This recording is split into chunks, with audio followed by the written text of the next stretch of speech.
The text came while I was finishing my shift at the hospital. Guess what I found in your dad's office? Your precious college fund. Thanks for the early inheritance, sis. Time to live my best life. My stomach didn't drop. My hands didn't shake. Instead, I felt an odd sense of calm as I read Amanda's gloating message. My stepsister had finally taken the bait I'd spent months carefully laying out. My name is Olivia Chin, and at 26, I'm a resident surgeon who's learned that sometimes the best revenge is simply being 10 steps ahead. You won't believe what your sister just did. My dad's voice trembled through the phone 20 minutes later. Amanda found the account documents and, Olivia, I'm so sorry. She took everything. How much? I asked, keeping my voice steady as I changed out of my scrubs. $500,000. Your entire college fund. She transferred it all to her account this morning. I only just found out. He sounded devastated, probably remembering how my late mother had set up that fund, adding to it every month since I was born. It's okay, Dad, I said, surprising him with my calmness. Actually, can you come over tonight? There's something you need to know. Amanda's next text buzzed through, shopping spree time. Always knew being your stepsister would pay off someday. You were so stuck up about your precious college fund, never sharing a dime. Well, guess what? It's all mine now. I smiled, thinking about the real college fund, safely tucked away in an offshore account my mother had set up before she passed. The account Amanda found, that was the trap I'd set 3 months ago when I first discovered her snooping through Dad's office. The college fund documents she found were perfect forgeries, leading to an account I'd set up specifically for this purpose. Every dollar in it was carefully sourced and documented, with a clear trail leading back to some questionable transactions I'd discovered while going through my stepmother Patricia's old financial records. You see, 6 months ago, I found evidence that Patricia had been running a small-scale money laundering operation through her real estate business. Nothing too obvious, just enough to supplement their lifestyle and fuel Amanda's shopping addiction. I kept that information to myself, biding my time.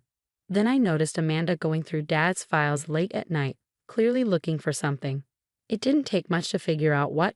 She'd always been jealous of my college fund, constantly complaining about how unfair it was that I had free money while she had to work retail. So I created a trail of breadcrumbs. A carelessly hidden folder in Dad's desk.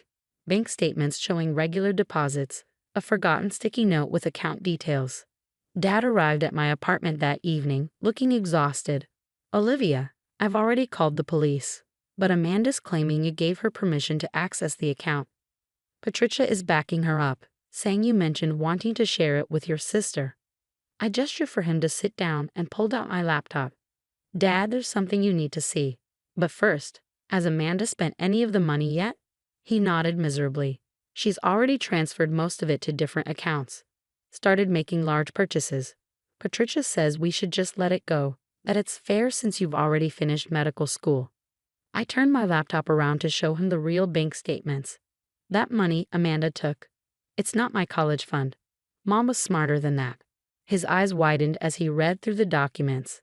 But if that's not your college fund, what did Amanda actually take? Just then, my phone buzzed with another text from Amanda.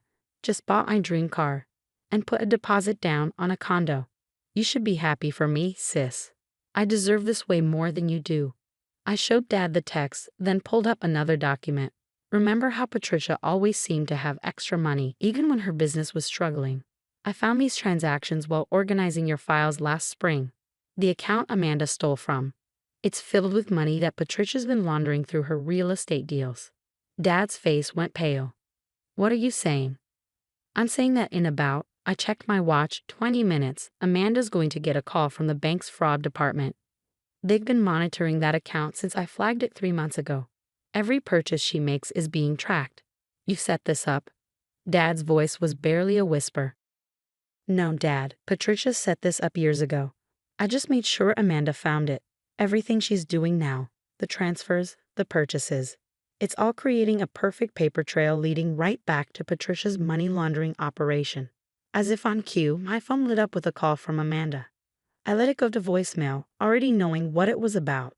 The bank would be calling her about suspicious activity, launching an investigation that would uncover years of Patricia's financial crimes. I should go home, Dad said, standing up shakily. Try to stop her before. Before what? I interrupted gently. Before she faces the consequences of her actions? She stole what she thought was my entire future, Dad. She didn't just take it, she gloated about it. Let her learn what happens when you take things that don't belong to you. He looked at me for a long moment, seeing not just his daughter but my mother's daughter, someone who knew how to play the long game. My phone buzzed again with another text from Amanda. Hey, something weird is happening with the bank. Call me S.A.P. I turned to Dad. You should probably head home. Things are about to get interesting. As he left, looking both proud and terrified, I sat back and waited for the chaos to unfold. Sometimes the best revenge isn't about getting even. It's about letting people walk right into the traps they set for themselves. I picked up my phone to check the time just as another message came through from Amanda. What did you do? The bank is asking about money laundering. Call me now. I smiled, thinking of my mother and how she taught me to always be 3 steps ahead. The real college fund was safe. Amanda and Patricia were about to learn some hard lessons about karma, and I hadn't had to lift a finger. Sometimes the best revenge is simply being prepared. The next morning, my apartment doorbell rang at 6 a.m. I opened it to find Amanda, her perfectly maintained appearance now disheveled, mascara streaking down her face. What did you do? She shrieked, trying to push past me into the apartment. The bank froze everything. They're saying something about illegal money and investigations. I stepped aside, letting her storm in. There was no point fighting. This confrontation was inevitable. I didn't do anything, Amanda. You're the one who stole money from an account that wasn't yours. That was your college fund, she spat, pacing my living room like a caged animal. I took what you owed me after all these years of flaunting your privileges. I sat down calmly on my couch, watching her unravel. Did you really think my mother, a financial advisor, would leave my college fund so poorly protected? That money you took came from your mom's special account. You know, the one she uses for her creative real estate transactions. Amanda's face went pale. What are you talking about? The unexplained deposits, the mysterious cash buyers who never seem to exist, your shopping sprees with money that appears out of nowhere.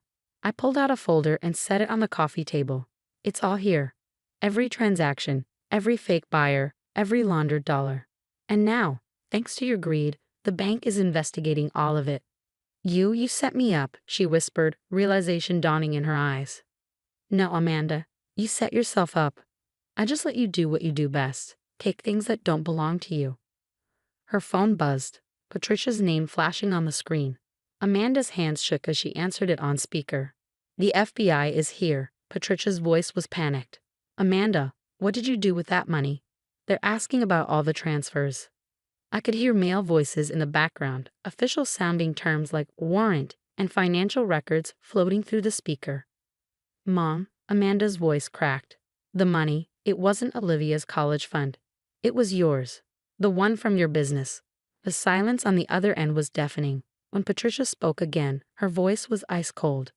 Get home. Now. Amanda ended the call, looking at me with a mixture of hatred and fear. You've ruined everything. You did that all on your own, I replied. Both of you did. Years of taking advantage of Dad, stealing, manipulating. Did you really think there wouldn't be consequences? She grabbed her designer bag, probably purchased with laundered money, and headed for the door. This isn't over. Actually, it is. The FBI doesn't take financial crimes lightly. Better call the lawyer, sis. After she left, I called Dad. He answered on the first ring. The FBI is here, he said, his voice hollow. They're going through Patricia's office. How long have you known? About her money laundering? 6 months. I found the evidence while helping you organize the home office, remember?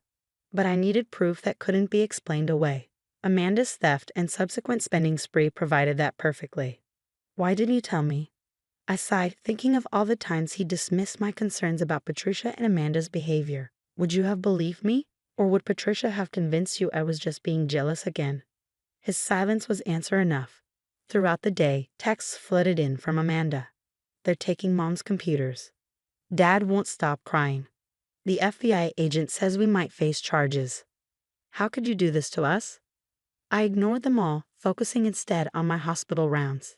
It wasn't until evening that I got the call I'd been waiting for. Mr. Harrison, my mother's old lawyer. Everything went exactly as you predicted, he said.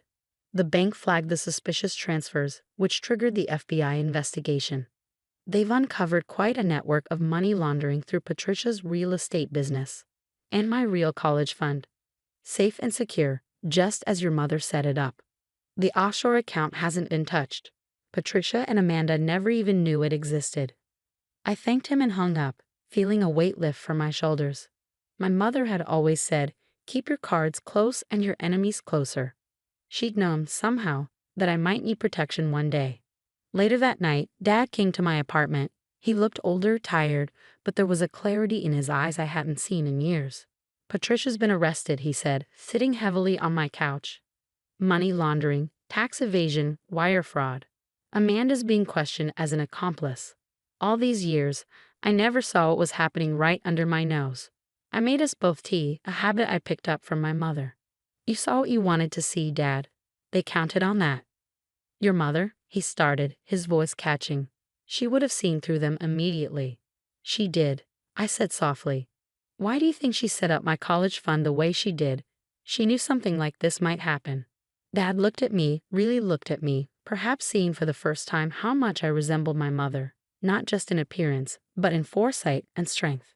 I'm sorry, he said, for not protecting you better, for letting them make you feel like an outsider in your own home.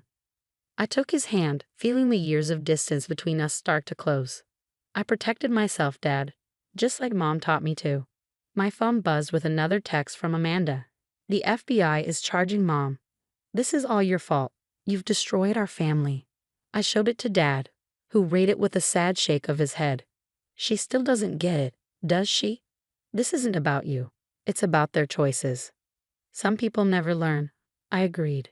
They're so used to blaming others that they can't see their own responsibility. As Dad left that evening, he paused at the door. Your mother would be proud of you, not just for protecting yourself, but for being smart enough to let them reveal who they really are. I smiled, thinking of the white envelope in my desk drawer, the one containing a letter Mom had left with Mr. Harrison to be given to me when I needed it most. Inside, she'd written, sometimes the best defense is letting your enemies think they've won. Watch, wait, and let them defeat themselves. She'd known, somehow, that I'd need these lessons one day, that I'd face people who would try to take what was mine. And she prepared me, not just with a protected college fund, but with the wisdom to handle those who would try to harm me.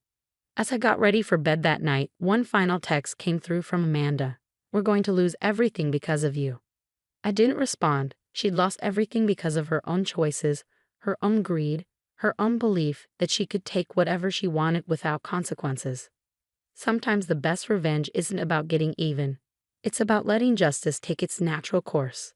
6 months after Amanda's failed attempt to steal my college fund, I sat in the courtroom watching Patricia and Amanda face sentencing.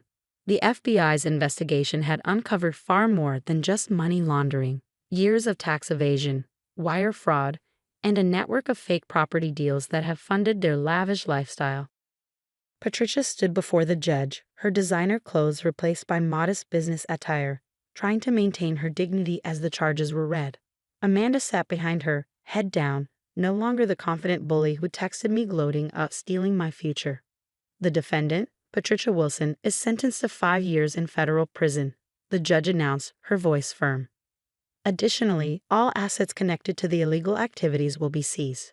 Amanda, charged as an accomplice for her role in spending and transferring the laundered money, received 3 years of probation and a substantial fine. Her dream of an easy life, funded by stolen money, had crumbled spectacularly. As they were led out of the courtroom, Amanda caught my eye. The hatred in her gaze had been replaced by something else. Understanding, perhaps, that her own greed had been her undoing.